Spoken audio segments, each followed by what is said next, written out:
In terms of day-to-day hacks, so much of it revolves around TV, and I don't know if that's really the content you're looking for. Turn the TV on for yourself, for the kids. Just keep the TV on.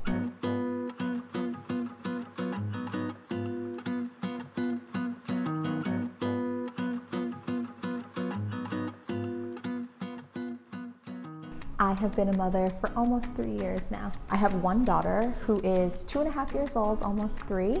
I have one on the way, due in July. I have a 7-year-old dog named Bob, and I've been married for 5 years. I did use a mix of breastfeeding and formula feeding when she was first born, and I also used pouches and as well as homemade food. I would say that it was about balancing the convenience of the day. So it was much more convenient to breastfeed during the day and much more convenient to do overnight feeds with formula feeding. That really helped my husband participate in night feeding and get that bonding time in while I rested, which was the most important thing. Yes, I'm so proud of it. Meal prepping is hands down something that I feel like I should have a trophy in, not to toot my own horn, but toot toot. I believe that grocery shopping should happen in a very specific way, at least within my family.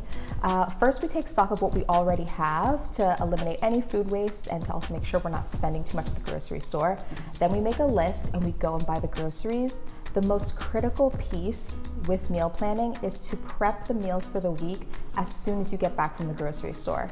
So if you've got the berries in those plastic containers, wash them with vinegar and water and put them in a separate container in your fridge. You can even chop them up, especially if it's something like strawberries or grapes, things that kids can't eat whole. Just have it already prepped. That way, if you serve your child strawberries and they're like, I actually really want grapes today, you can just scoop some up and it doesn't have to be a waiting period.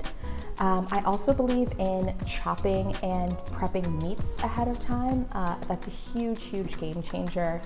And also anything with a long fridge shelf life, things like brown rice, things like farro, go a really long way in terms of actually prepping your foods. I also will make like a huge batch of hard-boiled eggs or pre-making quesadillas in a way where you've got the tortilla, throw some shredded cheese in there, do that 5 times and put it in a Ziploc bag. That's 5 meals. And it really ends up saving a lot of time during the week if you want to be more present with your child, or in my case, if you want to go upstairs and catch up on some Netflix, you don't have to spend 20 minutes cooking dinner every single night. My daughter is someone who really likes to have a lot of choices in life. If she knows that she has a choice, then she's much more likely to move quickly. So I choose hairstyles on Pinterest that I know I can do within maybe 10 or 15 minutes, and she'll scroll through the board. She chooses whatever her favorite thing is, and first thing she does when she gets to school is tell everyone how her mom did her hair. And it's been a really great bonding ritual for us every morning. Cool. That's great. Do you still do your daughter's hair? Or? I do. I wish she would learn how to do it herself. I really do. My line to her at home is that I don't work for free, but I have to with her. She's actually gotten better at selecting styles that she likes. We typically braid her hair and keep it that way for the month. The self-care tips and tricks that I always make sure to incorporate in my day-to-day, generally it's always something sweet, because I do have a sweet tooth. For me, an unconventional self-care tip is actually tidying your space. I think that caring for your space is caring for yourself.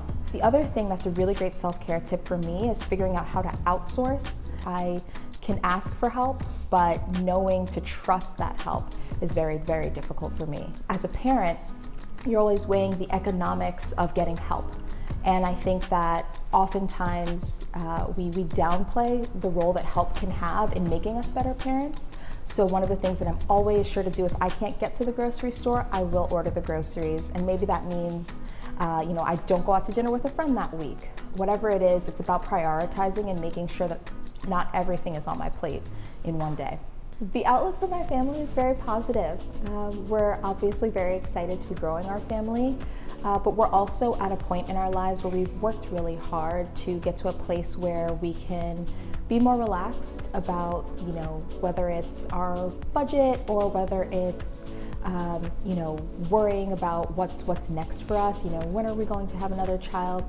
A lot of those questions have been answered. So what's next for us is really leaning into the power of possibility, I guess, and just seeing what life affords us.